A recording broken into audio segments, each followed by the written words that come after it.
ఉమ్మడి మహబూబ్ నగర్ జిల్లాలో పొగమంచు కమ్మేస్తుందని చెప్పుకోవచ్చు. ఉమ్మడి మహబూబ్ నగర్ జిల్లా వ్యాప్తంగా గత వారం రోజులు కూడా రాత్రిపూట ఎదురు చల్ల గాలితోటి కూడా పొగమంచు తెల్లవారుజామున కమ్మేస్తుందని చెప్పుకోవచ్చు. ముఖ్యంగా ఉమ్మడి మహబూబ్ నగర్ జిల్లాలో ఉన్నటువంటి రెండు జాతీయ రహదారులతో పాటు అంతర్జాతీయ రహదారులు కూడా ఉన్నాయి. ఈ నేపథ్యంలో కూడా వాహనాలకు తీవ్ర ప్రమాదం చోటేసుకుని చెప్పుకోవచ్చు. ముఖ్యంగా మనం ప్రస్తుతం ఇక్కడ అయితే మహబూబ్ నగర్ జిల్లా నుంచి చించోల్ హైవేలో ఉన్నాం. చించోల్ హైవేలో కూడా ఈరోజు ఉదయం నుంచి కూడా అయితే పొగమంచుతో కూడా ఆర్టీసీ బస్సు కూడా ఈరోజు తాండూరు నుంచి మహబూబ్ నగర్కి వస్తున్న సమయంలో కూడా ఇక్కడ ప్రమాదం జరిగింది చెప్పుకోవచ్చు. పొగమంచు కమ్ముకపోవడంతో ఏదైతే రోడ్డు నిర్మాణం జరుగుతున్న ప్రాంతం నుంచి కింది భాగంలో రావడంతో కూడా పెను ప్రమాదం తప్పుకుని చెప్పుకో మనం ఎగ్జాక్ట్లీ ఇదే ప్లేస్లో ఉన్నాం.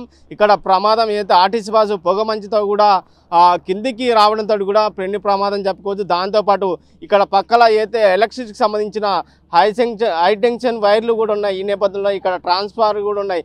ఇక్కడ ఏదైతే ఆర్టీసీ బస్సు లోయలో పడితే ఇక్కడ భారీ ఎత్తున పెను ప్రమాదం జరుగుతుందని చెప్తే 8-9 అయినా కూడా పొగమంచు కమ్ముకోవడం ఈ రహదారిపై ఉండడం కూడా కనిపించింది. ఈ నేపథ్యంలో కూడా అంతర్జాతీయ రహదారులు కూడా ఉష్ణోగ్రతలు పడిపోయిన నేపథ్యంలో కూడా పొగ కమ్ముకుపోవడంతో కూడా చలి తీవ్రత పెరగడంతో కూడా ప్రమాదాలు చోటిస్తున్న పరిస్థితి కనిపిస్తుంది. ముఖ్యంగా ఈరోజు ఏదైతే ఇక్కడ మనం ఒక తాండూరు డిపోకి చెందిన ఆర్టీసీ బస్సు ఇక్కడ పొగమంచుకు ప్రమాదం తప్పిందని చెప్పుకోవచ్చు. ముఖ్యంగా అందులో 60 మంది ప్రయాణికులు క్షేమంగా బయటపడ్డారు. ఇక్కడ చించోల్ హైవే నిర్మాణం జరుగుతున్న నేపథ్యంలో కూడా చుట్టుపక్కల లోయలు ఉన్న నేపథ్యంలో కూడా ఎటువైనా కూడా లోయల పడే పరిస్థితి కనిపించింది. ముఖ్యంగా ఆర్టీసీ డ్రైవరు చాకచక్యంగా కూడా బస్సు నిలిపేసి కూడా ప్రమాదాన్ని కూడా గుర్తించి ఆర్టీసీ బస్సులు ఉన్న ప్రయాణికులను క్షేమంగా బయటకు తీసే పరిస్థితి కనిపించింది. ముఖ్యంగా ఈరోజు ఏదైతే గత వారం రోజుల నుండి కూడా చలి తీవ్రత పెరగడం నేపథ్యంలో కూడా పొగమంచు కూడా జిల్లా వ్యాప్తంగా కూడా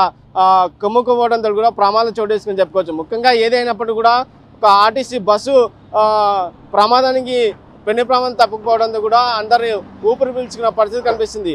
వీడియో జర్నలిస్ట్ సీనితో రామకొండ, RTV మహబూబ్ నగర్. మరిన్ని వీడియోస్ కోసం ఛానల్ ని సబ్స్క్రైబ్ చేయండి. లేటెస్ట్ అప్డేట్స్ కోసం వాట్సాప్ ఛానల్ ని ఫాలో చేయండి. అండ్ లింక్ డిస్క్రిప్షన్ లో ఉంది.